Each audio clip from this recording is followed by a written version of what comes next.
कि राजस्थान की शुरुआत बहुत अच्छी रहती है और then the campaign tapers off. It's actually a reflection of how Sanju's IPLs have been. आप कोई भी आईपीएल उठाकर देख लीजिए, पहले 2-3 मैचों में एक बहुत बड़ा स्कोर, इनफैक्ट शतक भी रहता है, लेकिन उसके बाद especially when it comes to the crunch matches, somehow he doesn't deliver. I hope now is the time when he actually does. It's been a long time. Hello and welcome to sports cafe के खास show one cup cricket. दोस्तों, आज हम बात करेंगे एक ऐसी team की जो पिछले कुछ सालों से ये तो सारे राजस्थान के फैंस को भरोसा दिला रही है कि हम ट्रॉफी जीतने से बस 2 कदम दूर हैं, लेकिन चंद कदमों से चलते ही ये टीम ट्रॉफी उठाने से चूक जा रही है। लेकिन क्या इस बार के ऑक्शन में इस टीम ने कुछ ऐसे खिलाड़ियों को ले लिया है जो इनके दम पर ये कहा जा सकता है कि हाँ, इस बार ट्रॉफी राजस्थान रजवाड़ों की हो सकती है, राजस्थान रॉयल्स की हो सकती है? इस पर हम चर्चा करेंगे। लेकिन राजस्थान रॉयल्स की प्लेइंग 11 सवाई मानसिंह में क्या बेस्ट हो सकती है, इस पर हमारी खास नजर रहेगी। और इस बार हमारे साथ चर्चा करने के लिए एक बार फिर से मौजूद हैं अमित और गंतव्य। क्या इस बार राजस्थान की टीम ट्रॉफी जीत सकती है? एक छोटा सा सवाल तो ये, पर हम बात करेंगे कि आपके चॉइसेस क्या हैं नंबर 1 और नंबर 2 के लिए। आई थिंक अगर उनका लाइनअप देखूं मैं तो काफ़ी स्ट्रांग है, बट उन्होंने जो स्क्वाड बनाया मेरे को एकदम कॉन्फिडेंस नहीं आ रहा उस पर। ना तो उनमें प्रॉपर बैकअप्स है, ना प्रॉपर ऑलराउंडर्स है। तो जैसे कि आपने बोला, वो जीतते जीतते चूक जाते हैं। न्यूजीलैंड की याद आती है मुझे, हमेशा ब्रिंक पे रहते हैं, फिर कुछ ना कुछ वो फॉल्टर कर जाते हैं एंड में। और looking at the squad, I think इस सीज़न भी उनके पास वो डेप्थ की कमी है to sustain their form over 2 months। But जहाँ तक ओपनर्स और लाइनअप की बात आती है, आई थिंक ओपनर्स तो दोनों ऑब्वियस है बहुत, यशस्वी जायसवाल एंड संजू सैमसन। हमने रिसेंटली देखा ही Sanju Samson top of the order में क्या कर सकते हैं when he was scoring centuries for fun South Africa के अगेंस्ट। एंड यशस्वी में एक ऐसा बैटर है जो आपको 160 की स्ट्राइक रेट देता है पावर प्ले में, प्लस लेफ्ट हैंड कॉम्बो भी है। आई थिंक रिसेंट मेमोरी में most destructive Indian opening pair you can find. Obviously जॉर्ज बटलर लास्ट सीजन से एक बड़े नाम मिसिंग है, बट आई थिंक एक जब आप ऑक्शन देखें तो एक वाइज मूव है, क्योंकि उससे ना ही एक फॉरेनर स्लॉट भी खाली हो गया, बट एक टॉप ऑर्डर संजू सैमसन के लिए भी स्लॉट खाली हो गया। तो they did not lose much and they got an explosive opening pair, तो as good as it gets. Amit, आपसे भी वही सवाल, नंबर 1 और 2 की बात करेंगे, लेकिन क्या इस बार जो कमी हम देख रहे थे और जो बार बार प्लेऑफ पे जाकर राजस्थान ट्रॉफी के इतने नजदीक पहुंचने के बावजूद ट्रॉफी उठाने का सपना नहीं पूरा कर पा रही थी, जो वो 2008 के बाद से देख रही है, क्या इस बार वो कमी अभी भी है, या आपको लगता है कि ऑक्शन में वो सारी चीजें पूरी हो चुकी हैं? यार, ऑक्शन में हमेशा वो टीम अच्छी बनाते हैं। इस बार जैसा कि बिल्कुल सही कहा गंतव्य ने कि टीम बुरी नहीं है, टीम के पास बैकअप्स नहीं है। And I think the best thing that can happen to Rajasthan if they have to do well, कि एक उनके पास जो सरप्लस फॉरेन पेसर है और फॉरेन बॉलर है, अगर उसको की इंजरी होती है तो they can get a foreign batter in the lineup, because they really need it. And I am very happy honestly. अगर हम देखें तो इट्स अ प्रॉपर, बोलते ना, होम ग्रोन एक बैटिंग लाइनअप है, all Indian names. And I don't know last time किस ऐसी टीम की all Indian name batting lineup थी, शायद Mumbai, until Kieron Pollard came in at number 6. But even then, if you look at it, very impressive, the batting lineup that they have made. Problem वही है that अगर उनमें से 1-2 भी injured होते हैं और से some people are not in the best of forms, then who do they go back to? Which is very strange. I'm like, it just shows a lack of planning at the auction table. And sometimes, of course, you chase a certain cricketer, but you are unable to get him into your squad. So that has, of course, happened with Rajasthan. But फिर भी मतलब मुझे थोड़ा awkward लगता है कि राहुल द्रविड़ आपके coach है, and you are apparently with Manoj Badale, some of the brightest minds and all of that on the auction table, and you're still not able to put together a squad which you are sure shot ki this can do great. I mean, even with this squad they can do well, but as I said ki it's very close to one injury ruining all their plans.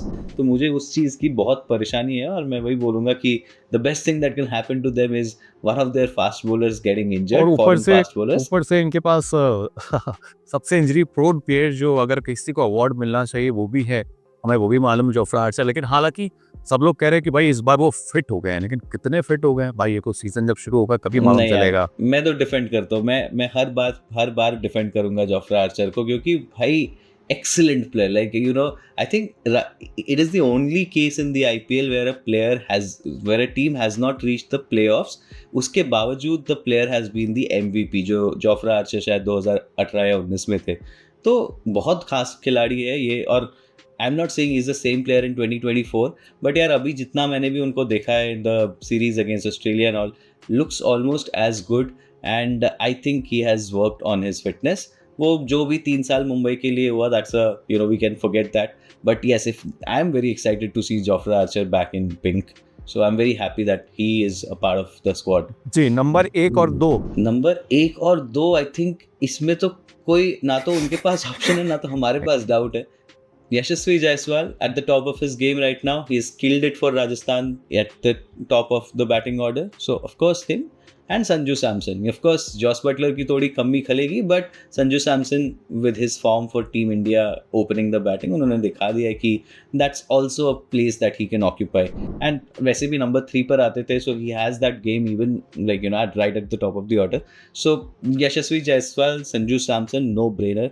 I hope they don't go for experiments. Rahul Dravid love experiments. I hope there is no experiment here. नहीं, वो तो फिलहाल हमने गौतम गंभीर को भी देखा है इंडियन टीम के साथ करते हुए, जब T20I सीरीज हुई थी साउथ अफ्रीका से पहले, जब हम श्रीलंका से भी कहीं ना कहीं हार के जब लौटे तो बहुत सारी बातें हो रही थी। लेकिन फिलहाल राजस्थान रॉयल्स पर वापस लौटते हैं। नंबर 1 और नंबर 2 के, जैसे अमित ने कहा, गंतव्य ने कहा कि कोई नो ब्रेनर वाली बात है। यशस्वी जायसवाल इस पीढ़ी के सबसे बेहतरीन खिलाड़ियों में शुमार होने की जो रेस चल रही है वो उसमें दौड़ रहे हैं और बहुत तेज़ी से दौड़ रहे हैं। और चाहे फिर अगर हम आईपीएल की बात करें तो अगर सबसे तेज़ 50 मारने का भी जो रिकॉर्ड है वो यशस्वी जायसवाल के पास है। ये वही खिलाड़ी है जिसके लिए पहले बातें होती थी कि काफ़ी धीमा खेलते हैं, धीरे धीरे रन रेट को बढ़ाते हैं, लेकिन जिस तरीके से इन्होंने इवॉल्व किया छोटे फॉर्मेट के लिए, मुझे लगता है वो काबिल तारीफ़ है और एसेट है टीम के लिए। संजू सैमसन आई थिंक कुछ कहने की ज़रूरत नहीं है, इसी साल में वो बतौर ओपनर 3 शतक मार चुके हैं। जोस बटलर चले गए 1 नंबर, अब वो ऊपर आ जाएंगे। मुझे लगता है कि शायद उनको अपने करियर का जो बेस्ट पोजीशन है वो मिल गया है, वो राजस्थान रॉयल्स के लिए वो करके दिखा सकते हैं, उनके पास मौका है। हालांकि थोड़ी सी कंसिस्टेंसी लेकर आनी पड़ेगी।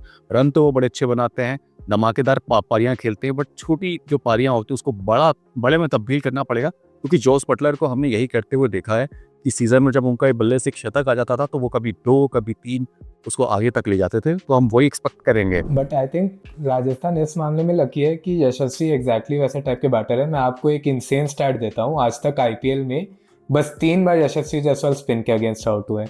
तो अगर वो पावर प्ले समहाउ सर्वाइव कर लेते यशस्वी तो उनका बड़ा स्कोर तो ऑलमोस्ट गारंटीड है, क्योंकि स्पिन बॉलर्स की उनके सामने कोई स्टैंडिंग नहीं है।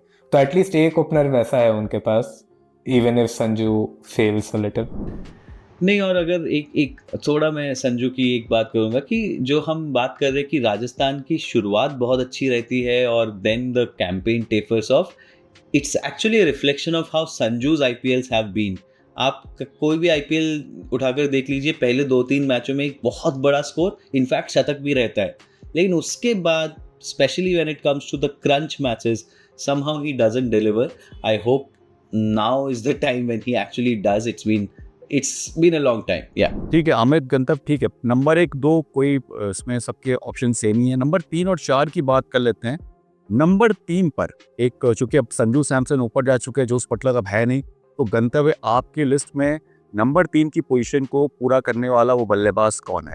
आई थिंक बहुत अगेन ऑब्वियस पिक है नीतीश राणा में। आई think Rajasthan went after him और वो इस ऑक्शन के one of the biggest bargains है, इवन दो 4.2 करोड़ में गए, क्योंकि ना ही केकेआर, सीएसके, आरसीबी जैसे टीम्स को इन मोल्ड का प्लेयर चाहिए था, but also because Nitish Rana की कंसिस्टेंसी बहुत अंडररेटेड है।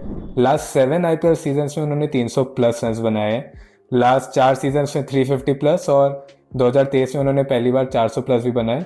लास्ट 2 सीजन्स में उन्होंने 140 प्लस भी स्ट्राइक किया, तो एक इवॉल्व करने की भी खासियत दिखाते हैं। बट एक इंटरेस्टिंग जो चीज़ मुझे लगी कि वो एक और काम प्रेजेंस ऐड हो गया राजस्थान की लीडरशिप में। अगर आप देखें राजस्थान के जितने भी लीडर्स रहे हैं, चाहे वो राहुल द्रविड़ हो या फिर उसके बाद स्टीव स्मिथ हो, जॉस बटलर हो, संजू सैमसन हो, सबकी एक बहुत मेलो प्रेजेंस है और राणा उस मोल्ड को फिट करते हैं। थोड़े से अगेन वो न्यूजीलैंड वाले नैरेटिव में जा रहा हूँ मैं, but anyway talking about niceness and calmness, I think एक जो प्लेयर जिन्होंने अपने नाइसनेस से अपनी करियर को बदल दी है वो है रियान पराग।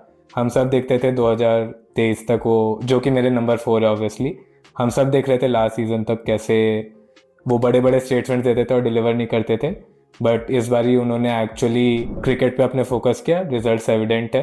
वो राजस्थान के लॉयल्टी और डायनेस्टिक माइंडसेट के एक ऑब्वियस प्रोडक्ट है, डोमेस्टिक सुपरस्टार है, आसाम को सिंगल हैंडेडली ड्रैग करने की आदत है, तो प्रेशर में लाजवाब है, and I think he is a future IPL superstar, तो शू इन एट फोर्स फॉर मी। जी, तो नंबर 3 पे मतलब केकेआर ने तो कह दिया था कि राणा जी मुझको मार्क करना, लेकिन यहाँ पर राजस्थान ने उठा लिया उनको।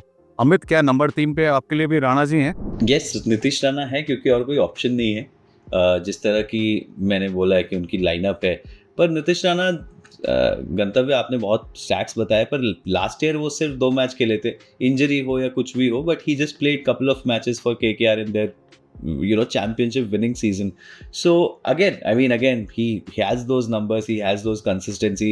413 रन बनाए थे जब वो कप्तान थे उस टीम के कोलकाता के। सो काबिलियत तो बिल्कुल है, और नंबर 3 पे भी काफ़ी अच्छा 32 इनिंग्स खेली है उन्होंने, तो उस पोजीशन से काफ़ी अच्छे तरह से एक्लेमेटाइज भी है। जस्ट दैट कैसा रहता है with a new setup, because he was part of Kolkata for a long time, तो वो देखने में दिलचस्पी रहेगी मुझे। But yeah as he said, number 3 number 4 मेरे भी यही 2 खिलाड़ी है, Nitish Rana and Riyan Parag. Riyan Parag has matured a lot, at least last season completely belonged to him. Honestly, he was the pick of the batters and it was great to see him. I mean, especially जो उन्होंने pressure में जिस तरह की innings खेली, तो and specially because जितनी उनकी ट्रोलिंग होती थी, it was nice to see him get one back at least. So ya that was Nitish Rana, Riyan Parag, number 3 number 4। बिल्कुल, नंबर 4 के लिए देखिए कोई बात करने की जरूरत ही नहीं। रियान पराग ने जो लास्ट सीजन में करके दिया है, मतलब T20 में वो मतलब 52 का एवरेज निकाल रहे हैं, 500 सुपर रन मार रहे हैं, तो मुझे नहीं लगता कि राहुल द्रविड़ या राजस्थान की फ्रेंचाइजी इस पोजीशन को लेकर कोई छेड़छाड़ करना चाहेगी। नंबर 3 के लिए राणा के अलावा मुझे नीतीश राणा के अलावा कोई ऑप्शन नहीं दिखा, बट एक फैक्ट ये भी है कि उन्होंने नंबर 3 के लिए काफ़ी समय तक खेला है। एक अनुभवी बल्लेबाज है, काफ़ी एक्सपीरियंस लेके आते हैं केकेआर से खेलते हुए, बतौर कैप्टन भी उन्होंने लीड किया है, तो वहाँ पर मुझे लगता है कि स्टेबिलिटी वाला जो फैक्टर है नंबर 3 पे, वो राणा ला सकते हैं, और साथ में जो स्कोर बोर्ड को टिकल करने वाला काम होता है वो कर सकते हैं, और साथ में जब उनको गेयर शिफ्ट करने होते हैं, चाहे वो स्लॉग स्वीप हो चाहे वो रिवर्स स्वीप हो, उसके काफ़ी अच्छे खिलाड़ी स्पिन अच्छा खेलते हैं, तो वहाँ पर राणा मुझे लगता है थोड़ी स्टेबिलिटी प्रदान कर सकते हैं राजस्थान रॉयल्स को। लेकिन अब बात होगी नंबर 5। और इस सीजन तो जी, इस सीजन उनको यशस्वी जायसवाल को बॉलिंग भी नहीं करनी पड़ेगी, so he must be relieved at that prospect. जी बिल्कुल, देखिए रियान पराग हैं और वो बॉलिंग वाला किरदार उन्होंने जो करके दिखाया है और जो हमने एबिलिटी देखी है, तो वहाँ पर मुझे लगता है कि राणा जी तो नहीं करेंगे, बट रियान पराग को जरूर मौका मिलेगा। नंबर 5 और नंबर 6, अमित इस बार आपके साथ स्टार्ट करते हैं। नंबर 5 पे भी ऑनेस्टली मुझे ऑप्शंस नहीं दिखे, क्योंकि yes, I will draft Dhruv Jurel in that role and I'm fairly confident that he will do well, क्योंकि जिस तरह से उनका ग्रोथ देखा है हमने पिछले 1-1.5 साल में एज अ क्रिकेटर, काफ़ी इम्प्रेसिव रहा है, और हर गियर है उनकी बैटिंग में, राइट। वो हमने टेस्ट में भी एक बहुत अलग ध्रुव जुरेल देखा, लास्ट ईयर इम्पैक्ट प्लेयर के तौर पे आके जल्दी से जल्दी रन बनाते थे, वो भी एक अलग ध्रुव जुरेल था। सो ही हैज़ दैट गेम। अभी ideally I think it would have been 6, but considering the way this team is built, this lineup is built, I think number 5। और मे बी देखिए वही है कि T20 में आप नंबर स्पेशली मिडिल ऑर्डर का अक्सर डिसाइड नहीं कर सकते, क्योंकि completely depends on the state of the game. अगर आपके बहुत अच्छे रन ऑलरेडी बोर्ड पर है, तो maybe it would not be a bad time to send Shimron Hetmyer. तो मेरे हिसाब से वही जिस तरह से स्कोर बोर्ड रहेगा, उसी को देखते हुए 5 और 6 इंटरचेंजेबल रहेगा कभी कभार, और उधर शिमरन हेटमायर और ध्रुव जुरेल को मैं देखता हूँ। But yes, number 5 Dhruv Jurel, number 6 Shimron Hetmyer. जी बिल्कुल, देखिए ध्रुव जुरेल की हम लोग पहले भी बात कर चुके हैं कि वो एक आक्रामक बल्लेबाज हैं। आईपीएल में हमने उनकी छोटी पर धमाकेदार पारी देखे हैं। इनफैक्ट अगर मैं टेस्ट सीरीज की बात करूं, जब इंडिया के लिए उन्होंने खेला था इंग्लैंड के खिलाफ, तो उन्होंने अपना कैरेक्टर दिखाया था कि उनमें पेशेंस है। लेकिन जब मौका मिला था तो उन्होंने बड़ी तेजी से रन बनाए थे। तो दिखाता है कि उनके अंदर वो T20 फॉर्मेट के अंदर जिस प्रकार की आक्रामक शैली चाहिए होती है वो है। बट अब चूंकि राजस्थान रॉयल ने उन्हें 14 करोड़ रुपए देकर रिटेन किया है, तो कहीं ना कहीं राहुल द्रविड़ जो कि यंगस्टर्स को ग्रूम करने के लिए जाने जाते हैं, और फ्रेंचाइजी ने भी विश्वास जताया है। इसके पहले हमने देखा था कि कभी वो नंबर 6 पर खेल रहे हैं, कभी वो नंबर 7 पे खेल रहे हैं, कुछ मैचेस में उनको नंबर 5 पर भी भेजा गया था। बट मुझे लगता है कि इस सीजन में उनके पास अच्छा मौका है अपने आप को साबित करने के लिए। नंबर 6 मेरे लिए शिमरॉन हेटमायर ही है, क्योंकि यहाँ पर फिनिशर का किरदार में ही हमने उनको देखा है। और एक बड़ी अच्छी बात आपको बताता हूँ कि वो टीम के लिए, मतलब जब उनको राजस्थान में उठाया तो मैं थोड़ा सा हैरान जरूर था कि भाई इस बार शिमरॉन हेटमायर को क्यों उठा लिया, क्योंकि पिछले कुछ सीजन से वो ऐसा कुछ कारनामा कर नहीं रहे थे, और फिनिशर के रोल में भी उतने ज़्यादा रन बना कर नहीं दे रहे थे। बट उनमें काबिलियत है। अभी राजस्थान रॉयल ने क्यों उठाया ये थोड़ा सा समझना मेरे लिए मुश्किल था, लेकिन मुझे लगता है कि शायद एक बार फिर से उनसे उम्मीद की जाएगी कि वो फिनिशर के किरदार में टीम को जो नैया पार कराने वाला काम होता है, खासकर प्रेशर सिचुएशन में जब वो खेलते हैं तो बड़ा अच्छा खेलते हैं। तो गंतव्य आपके लिए नंबर 5 और नंबर 6। मेरे लिए स्लाइटली डिफरेंट है। एक जो नाम मैं इंट्रोड्यूस करना चाहूँगा मिक्स में, वो है शुभम दुबे, जो कि मेरे लिए नंबर 5 खेलेंगे, या फिर number 6 again Dhruv Jurel is my next player. दोनों ही फ्लेक्सिबल है, बट आई थिंक बिना शुभम दुबे के टीम में वो एक बिग हिटर की बहुत लायक है। आपने हेटमायर का नाम लिया एंड वो तो हमारे डेजिग्नेटेड फिनिशर है ही, बट उसके अलावा आप जितने भी नाम देखें apart from the top of the order, ना तो नीतीश राणा ना रियान पराग, एक वो मैक्सवेल लिविंगस्टोन स्टब्स वाले मोल्ड में एक मिडिल ऑर्डर में प्लेयर चाहिए जो कि छक्के मार के आपको गेम का रुख बदल सकता है। एंड इस स्क्वाड में जो एक उस मोल्ड में फिट होता है वो बस शुभम दुबे ही है। हालांकि उन्होंने बस 29 T20s खेले अपने करियर में, एंड ना तो उनका स्मैट में ज़्यादा, शायद मुश्ताक अली ट्रॉफी में भी ज़्यादा पेडिग्री नहीं है, IPL में लिमिटेड चांसेस में परफॉर्म नहीं किए, बट वो राजस्थान के साथ रहे हैं। राजस्थान अपने प्लेयर्स को ट्रस्ट करती है, क्या पता he can be the next Riyan Parag, next Jaiswal, next Samson.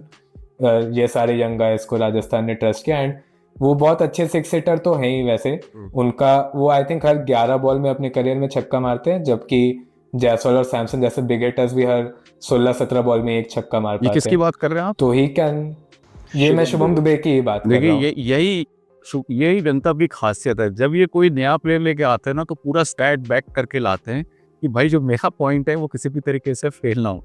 ये 11 बॉल पे हर 11 बॉल पे छक्के मारते, ये अलग से स्टैट लेके आई है। अनुपम, इसलिए मैंने पर इस देखिए ना, पोर्शन में ना ज्यादा वो 11 गेंदे जब आप देख रहे हैं तो फिर वहां पर आपको अरुणाचल प्रदेश, मिजोरम, नागालैंड That उधर is के भी true. तो बॉलर्स है ना, so that's Which is also why there, like मैंने start ही किया था। then you are up against the likes of Bumrah, Bolt, so that's where the real challenge. I'm not undermining the cricketer, I'm just saying कि वो जो stats है उसकी एक अपनी कहानी भी है।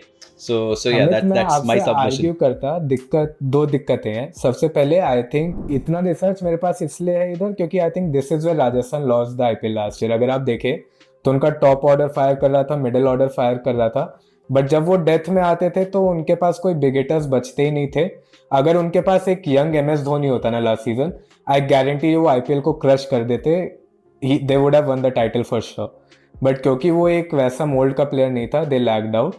एंड मैं शुभम दुबे के ऊपर मेरे पास भी आकांक्षा है, बट आर्ग्यूमेंट का तभी सेंस बनता है जब उसके अलावा कोई ऑप्शन हो। एंड उनके बैकअप में एक 13 साल के वैभव सूर्यवंशी और एक 22 साल के कुणाल राठौर, जो कि राजस्थान की शायद मुश्ताक टीम में भी नहीं घुस पा रहे। तो आई थिंक ये तो फोर्स्ड पिक ही है राजस्थान के लिए। जुरेल की मैंने बात करी ली, वेरी डायनामिक, बट एक और डिसएग्रीमेंट है क्योंकि हेटमायर का नाम आपने ले लिया। मैं बोलता हूँ हेटमायर मेरे लिए 7 पे है, बिलो जुरेल, क्योंकि पहली बात जुरेल लास्ट ईयर डेथ में बस 148 के स्ट्राइक रेट से खेल रहे थे, which is actually very subpar. And दूसरी बात है, जब हेटमायर ओवर 16 के पहले आते हैं, 148 बुरा थोड़ी है गंतव्य। डेथ के लिए काफी बुरा है अनुपम। अगर आप, मैं आपको कॉन्ट्रास्ट देता हूँ, हेटमायर जब 16 ओवर के बाद आते हैं, 16 ओवर के बाद उनकी स्ट्राइक रेट 200 की है, बट वहीं पे हेटमायर की 16 ओवर के पहले स्ट्राइक रेट 110 की है। तो अगर आप हेटमायर को जल्दी ले आए तो एक तो आउट हो जाएंगे। इसीलिए तो मैं जुरेल को ऊपर खिलाना चाहता हूँ कि उनको लास्ट टाइम मौके ऐसे टाइम पे मिलते थे जहाँ पे वो 2-3 हिट के बाद ही लौट जाते थे। आपके साथ हेटमायर वो काम बहुत टाइम से कर नहीं पा रहे हैं। बस मैंने हेटमायर को क्यों जी मैंने वहां पे बस एक और एक्स्ट्रा क्वेश्चन डाल दिया शुभम दुबे में बाकी लॉजिक आई थिंक सेम ही है हमारा। नहीं, अच्छी बात एक ये ठीक है सिमरन हेटमायर कि that he is come back to form. I mean this year जिस तरह से वो सीपीएल में खेले, बहुत अच्छा खेले, शे होप के साथ बड़े बड़े पार्टनरशिप्स बना रहे थे। तो सिमरन Hetmyer I think last season was a bit of an anomaly, but otherwise he is as good a finisher as there in the T20 Correct. circuit. And वो अभी सिर्फ फिनिशर वाली रोल पे तो खेलते ही है, but he is capable of playing big knocks as well. But और जल्दी से एक छोटी सी और बात कर दूं, हेटमायर के इंक्लूजन से एंड शुभम दुबे के इंक्लूजन से अब हमारे पास टॉप 7 में 4 लेफ्ट हैंडेड बैटर्स है, एंड आई डोंट थिंक किसी भी और आईपीएल टीम के पास 4 से ज़्यादा लेफ्ट हैंडेड बैटर्स अपने टॉप 7 में। तो अगेन कॉम्बिनेशंस का बहुत एक एडेड एडवांटेज है इधर। बिल्कुल। नंबर 7 और 8 की बात कर लेते हैं। नंबर 7 पर क्या चॉइस है अमित आपकी? नंबर 7 और 8 के हाँ, सिर्फ नो डाउट ऑलराउंडर ही होगा। हाँ, ऑलराउंडर है, और मेरे लिए I think I rate Wanindu Hasaranga quite highly, although we haven't seen the batter Hasaranga do quite well in the IPL yet, पर मुझे लगता है कि उसका टाइम नहीं मिला। मतलब वो पिछले साल सनराइजर्स को ज्वाइन ही नहीं कर पाए, उससे पहले साल जो उन्होंने बैटिंग में अपनी डेवलपमेंट दिखाई थी काफ़ी खास थी। तो मेरे लिए Hasaranga at number 7 would be quite handful, but of course I'm very excited about what Hasaranga the leg spinner brings to the table. But yes, for me at number 7 as an all-rounder, Hasaranga is a sure shot pick, so that is number 7 for me. Number 8, another all-rounder in some sense, like a bowling all-rounder definitely, is Jofra Archer. ज़रूरत पड़े तो वो भी बड़े shots मार सकते हैं। अभी शायद वेस्ट इंडीज़ के खिलाफ 13 बॉल पे 38 रन मारे थे किसी T20 आई में। तो yes, so number 7, number 8 for me are the 2 foreign picks, and I think that's the like 6, 7, 8 are 3 players I think I can rely on them to give me the big hits in the death overs. बिल्कुल। देखिए 7 और 8 पे अमित मैंने भी हसरंगा का रखा है। हसरंगा क्योंकि मुझे लगता है T20 फॉर्मेट के तो वो अव्वल दर्जे के खिलाड़ी हैं, ऊपर से 200 T20 मैच का उनका अपना एक्सपीरियंस है कि आप उनको मिस नहीं कर सकते हैं। और राजस्थान की इस प्लेइंग 11 में अगर ऑलराउंडर की जो हम कमी देख रहे थे, मुझे लगता है वो भी काफ़ी हद तक वो इसको पूरा कर सकते हैं। जब हम निचले क्रम की बात करते हैं तो वहाँ पर आके वो अच्छी हिट्स भी लगा सकते हैं। अगर उनका स्ट्राइक रेट देखें आप T20 क्रिकेट में, तो वो 145 से ऊपर का है। और सबसे बड़ी खास बात यह है कि वो बड़े इकोनॉमिकल बॉलर हैं, 6.9 के करीब उनका इकोनॉमी रहता है। तो मुझे लगता है कि हसरंगा जैसा प्लेयर आप अपने प्लेइंग 11 से बाहर नहीं करना चाहेंगे, खासकर जब आपके पास युजवेंद्र चहल नहीं है। हालांकि युजवेंद्र चहल से यहाँ मैं सिर्फ स्पिन को लेकर कंपैरिजन करना चाहता हूँ, बट यहाँ पर एक आपको प्लस पॉइंट ये है हसरंगा का, वो निचले क्रम में आकर हिट भी लगा सकते हैं। इसके बाद 8वें नंबर पर मेरे लिए भी जोफ्रा आर्चर है। अब पेस अटैक में और या अभी भी मतलब अगर हम कहें कि दुनिया के सबसे जो मौजूदा समय के जो तेज़ गेंदबाज हैं वो जोफ्रा आर्चर हैं। काफ़ी लंबे समय बाद थोड़ा सा कम बैक कर रहे हैं, लेकिन ऐसा कहा जा रहा है कि वो पूरी तरीके से फिट हैं। और अगर आर्चर फिट हैं तो वो आपके पेस अटैक को लीड करेंगे। उनके पास गति भी है, उनके पास अब बाउंस भी है, जो उनको एक डेडली कॉम्बिनेशन बनाता है। और चूंकि अब ट्रेंट बोल्ट नहीं रहे हैं, नांद्रे बर्गर नहीं रहे हैं, आवेश खान आपके पास नहीं रहे हैं, तो जोफ्रा आर्चर को मैं मिस नहीं कर सकता था इस प्लेइंग 11 से हटाने के लिए। हालांकि गंतव्य का पॉइंट सुनने के लिए मेरा बड़ा बेसब्र हूँ, क्योंकि जब हमने जोफ्रा आर्चर का नाम लिया, इवन इनफैक्ट अमित ने भी जब जोफ्रा आर्चर का नाम लिया, तो गंतव्य के चेहरे पे बड़े ही धीरे से मुस्कान आई थी। उस मुस्कान की वजह क्या है? सॉरी आपका सस्पेंस बिगाड़ने के लिए, बट आर्चर भी है मेरी टीम में, लेकिन ये मैं पहले क्लैरिफाई कर दे रहा हूँ। लेकिन नंबर 8 पे मेरे नहीं है, क्योंकि मैंने एक एक्स्ट्रा बैटर खिलाया। ऑब्वियसली हसरंगा है मेरे नंबर 8। आपने क्योंकि चहल का नाम लिया, एक बहुत इंटरेस्टिंग सी कनेक्शन है। जब आरसीबी ने चहल को छोड़ा था, उन्होंने भी हसरंगा को ही खरीदा था, and he killed it that one season. अभी वापस हम हसरंगा का थोड़ा रिडेम्पशन आर्क सेटअप कर रहे हैं, all the pieces are in place. And मैं उनके एक्चुअली बैंगलोर के नंबर्स देख रहा था, I remembered he was good, but उन्होंने 8 डेथ ओवर्स किए थे फॉर बैंगलोर, उसमें 8 विकेट लिए थे और डेथ की इकोनॉमी कुछ 7.2 समथिंग थी। So these are insane numbers. Batting में उनका मेरा रिलायबल उतना ऑप्शन नहीं लगता है, but I love watching Hasranga play because of the character and charisma he brings, and I think that also counts for a lot in a team, especially in a 2-month IPL season. So Hasaranga at 8 for me for sure. ठीक है, तो आपने हसरंगा को रखा है कौन से number पे? नंबर गंतव्य 8 पे, 7 पे हेटमायर थे मेरे नंबर 8 और पे। 8 पे हसरंगा है। ठीक है, तो अब नंबर 9-10 की भी बात कर ली जाए। 10 क्या, 9, 10 और 11 कर ही लेते हैं पूरे। मेरे लिए 9, 10, 11 आर संदीप शर्मा, आकाश मडवाल एंड महेश तीक्षणा। पहले मैं बात करना चाहूँगा महेश तीक्षणा और Wanindu Hasaranga because I am very excited to see both of them operate together. Sri Lanka का सक्सेस जो मतलब पिछले कुछ सालों में जो भी थोड़ा बहुत रहा है इन T20s, it's I think largely due to these two very talented spinners. They absolutely strangle the batting attack, right? Like जो आपके मिडिल ओवर्स है वो खा जाते हैं। और आप देख लो, एक का इकोनॉमी 200 मैचेस के बाद 6.9 है, दूसरे का 180 मैचेस के बाद 6.3 है। So they are very difficult bowlers to negotiate. I love what they bring as a pair.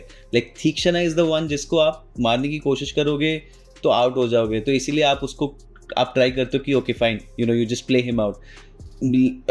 Hasaranga as a leg spinner, you think of it as an option to hit, वो वहाँ पर गूगली डाल देता है, वो वहाँ पर वेरिएशन कर देता है and you get out. So it's a very deadly combination. I am very excited to see how Rajasthan use both of these bowlers and I hope they play together.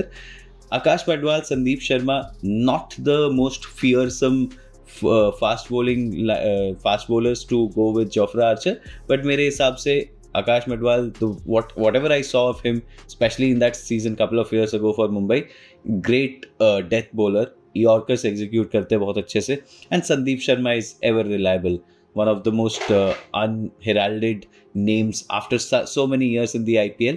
But yes, I think yes, he also brings the swing into equation.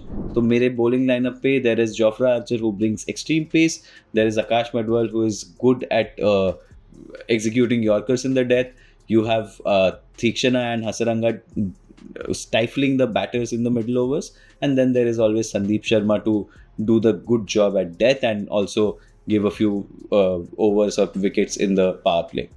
So that's my bowling lineup. तो देखिए अमित, काफ़ी हद तक मेरा भी bowling lineup जो है वो सेम ही है। हम लोग ने हसरंगा की बात करी ली, जोफ्रा आर्चर की बात करी ली। इसके अलावा एक जो मैंने इंक्लूजन किया है वो तुषार देशपांडे का है।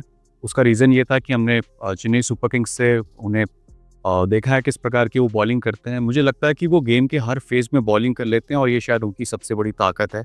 अगर स्विंग कंडीशंस होती हैं तो आप उनको पावर प्ले में यूज़ कर सकते हैं या फिर मिडिल ओवर में भी आप उनको इस्तेमाल कर सकते हैं, जिससे आपकी बॉलिंग में थोड़ी सी डेप्थ मिल जाती है।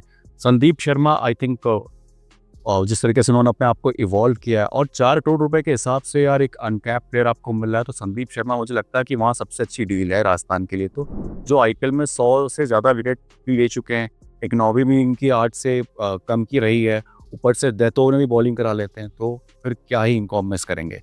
इसके बाद महेश तीक्षणा के बारे में आप बहुत कुछ बोल चुके हैं, मैं इस पर ज़्यादा चर्चा नहीं करना चाहता हूँ। हाँ, एक मिस्ट्री स्पिनर हैं, उनके तरकश में हर वो तीर शामिल है जो एक स्पिन गेंदबाज को बहुत ही ऊपर लेके जाता है। ऊपर से जो उनकी कैरम बॉल होती है, हमने देखा किस तरीके से वो बल्लेबाजों को फंसाते हैं।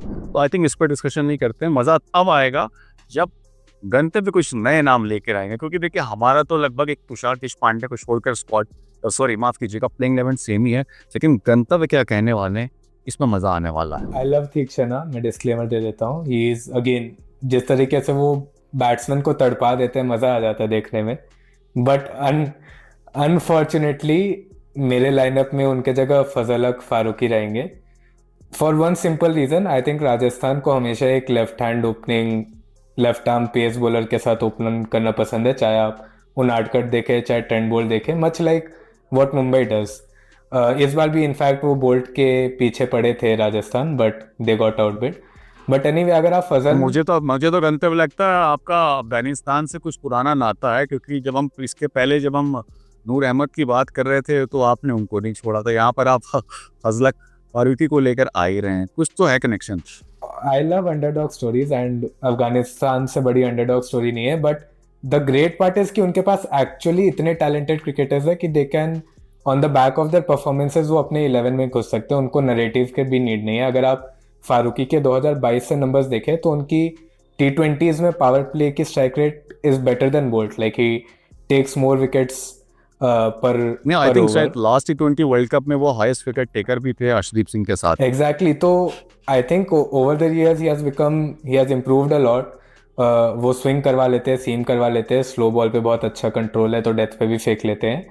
एंड फजल हक फारूक के ऐड होने से मेरे जो 4 पेसर्स हैं जो कि है Jofra Archer, Sandeep Sharma, Tushar Deshpande and Fazal Haq, चारों ऑल फेस बॉलर्स है तो मैं जब भी चाहूँ इनको इधर उधर जगल करके बॉलिंग करवा सकता हूँ। देशपांडे और माधवाल वाले कॉन्वर्सेशन में भी मैं यही कहूँगा कि तुषार देशपांडे हल्के से ज़्यादा एक्सपीरियंस्ड है। It is the only reason he makes it into my lineup, वरना आई थिंक दोनों में से किसी को भी खिलाओ दिल probably give you similar results. तो हाँ, दैट इज़ माई 12। एंड एक सिंपल सी और चीज़, I think Jofra Archer can be the Bumrah, because जब वो एक सीजन जयपुर खेले थे तब he had number similar to Bumrah. Sandeep Sharma के लास्ट सीजन में जो मिडल ओवर्स और पावर प्ले में नंबर्स थे, he earned comparisons to Bumrah. तो आई थिंक बॉलिंग लाइनअप तो बहुत ही स्ट्रांग है। एंड इम्पैक्ट प्लेयर में अगर वो देशपांडे, मधवाल, कार्तिकेय सिंह इन ऑप्शंस को जगल कर सकते हैं तो ठीक है, लाइनअप तो बहुत फॉर्मिडेबल लग रही है। ठीक है, फटाफट जानना चाहेंगे इम्पैक्ट प्लेयर आपके लिए कौन है गंतव्य, जल्दी से बताएं थोड़ा। आई थिंक वही मैंने, क्योंकि बॉलिंग अटैक पूरी बताई तो उसी में Deshpande I guess would be my impact player, but easily है। मधवाल भी हो सकते हैं। जी अमित, आपके लिए? हाँ, मेरे लिए because Akash Madhwal features in my team, so Tushar Deshpande and Kartikeya Singh are my impact players.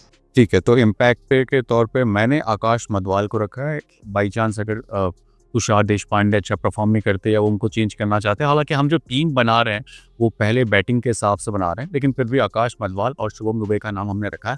अब इतनी सारी चर्चा करके हमें ये तो समझ में आ गया कि क्या हो सकती है इनकी बेस्ट प्लेइंग 11, लेकिन जो टीम निकल के आई और जो हम पूरा स्क्वाड भी देखें तो उसके हिसाब से यार रेटिंग देनी तो बनती। तो सबसे पहले स्टार्ट करते हैं अमित आपके साथ, क्या रेटिंग देना चाहेंगे अपनी प्लेइंग 11 को, और एक बार राजस्थान के स्क्वाड को नजर भी डाल लीजिए उसके हिसाब से भी। ये दो बड़ी अलग चीजें। मेरी प्लेइंग 11 मुझे बहुत पसंद है, मुझे राजस्थान की स्क्वाड देखिए भी पसंद है। आप अपनी प्लेइंग 11 को तो मुझे मालूम है अच्छे पॉइंट्स देने नहीं, but that's why I will give it a 7, not because it is a 7. It's honestly a 9.5 out of 10, but I'll give it a 7 because, as I said, one piece out and you don't know, it can entirely collapse this playing 11. So that's a problem with the squad. So that's why I'll give it a 7.